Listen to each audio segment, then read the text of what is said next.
Sa ibang balita, minsan ba napapaisip kayo kung ano nga ba ang nangunang sanhi ng pagkamatay sa Pilipinas? Ayon sa Philippine Statistics Authority, hindi ito dahil sa mga aksidente, kundi dahil sa mga medical na kondisyon at karamdaman. Kung ano ang top 5 leading causes of death noong 2025, alamin sa report na ito.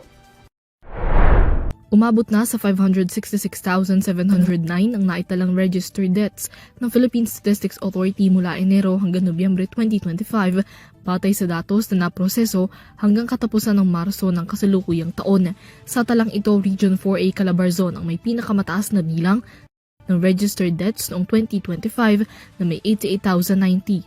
Noong 2024, pumalo sa 701,884 ang registered deaths sa bansa, kung saan pinakamataas muli mula sa Calabarzon na may 105,239.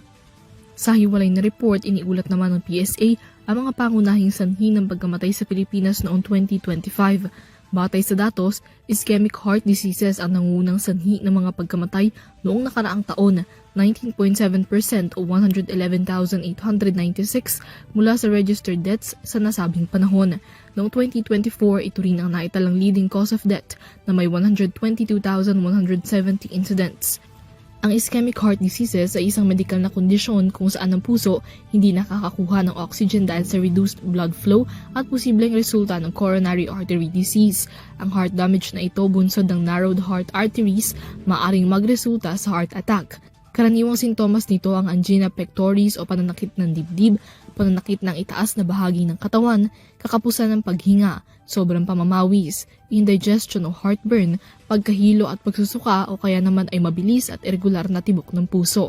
Mas prone rin sa ischemic heart disease ang mga individual na may high blood pressure at kolesterol, diabetic, obese at may poor diet, kulang na pisikal na aktibidad at paninigarilyo. Pumangalawa naman sa mga sanhi ng pagkamatay ang neoplasms na may 64,864 na pangalawa rin sa listahan noong 2024 na mahigit 70,000 incidents. Ang neoplasms ay ang abnormal at excessive tissue growth bunsod ng unregulated cell division. Kapag naging abnormal mass o lesion ang neoplasms, maituturing na ito bilang tumor. Ngunit paglilinaw, hindi lahat ng neoplasm ay cancer dahil maaari silang benign o non-cancerous o kaya naman ay malignant o cancerous. Pangatlo naman sa listahan ang cerebrovascular diseases na may 55,756 mortality record noong 2025. Ang cerebrovascular diseases ay mga kondisyong nakaaapekto sa daloy ng dugo sa utak.